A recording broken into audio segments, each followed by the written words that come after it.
Praise the Lord. தேவனுடைய பரிசுத்த நாமத்திற்கு ஸ்தோத்திரம் உண்டாவதாக. தேவன் நம்மை பாதுகாக்கிறார்.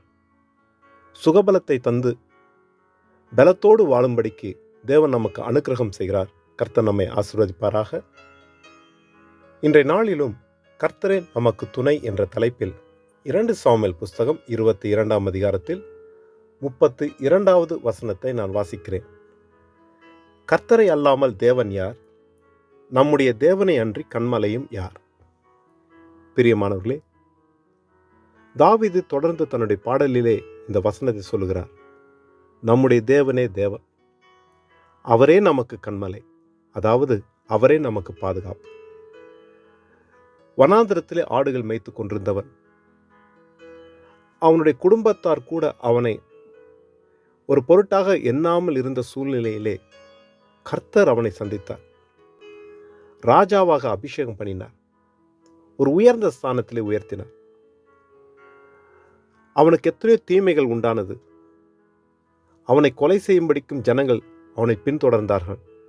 ஆனாலும் கர்த்தர் கைவிடாதபடிக்கு எல்லா தீமைகள் மத்தியிலும் தேவனுடைய கரம் தாவீதோடு கூட இருந்து அவன் பாதுகாக்கப்பட்டான்.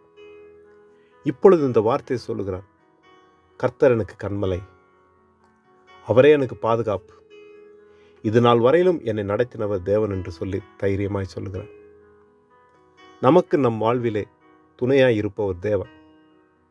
அவரே நம்மை பாதுகாக்கிறார். இது நாள் வரையிலும் நம்மை நடத்தி வந்தவர் அவரே. நமக்குரிய ஆசீர்வாதம் எல்லாம் அவரிடத்திலிருந்து நமக்கு உண்டானது.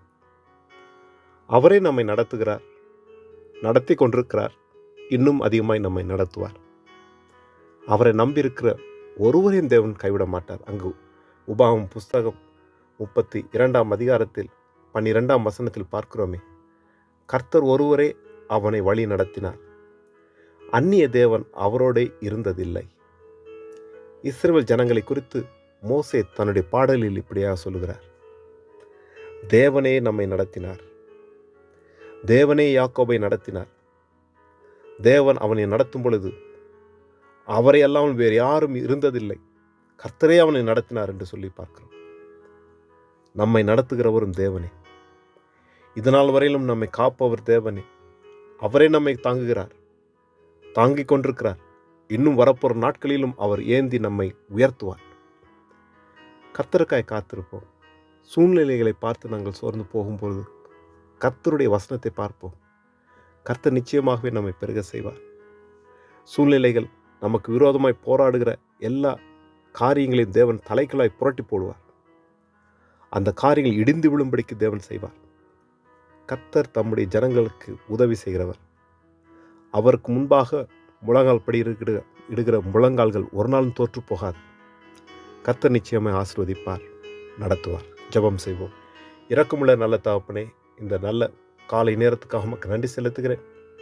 தேவரீர் இதுவரை காலம் நடத்தி வந்த தேவன், கைவிடாத தேவன். இனி வரப்போகிற நாட்களிலும் உம்மை நோக்கி பார்க்கிறோம். ஆண்டவரே, நீர் தாமே எங்களுக்குரிய உயர்ந்த ஸ்தானத்தில் நீ நிறுத்தும்படிக்கு அனுக்கிரகம் செய்வீராக.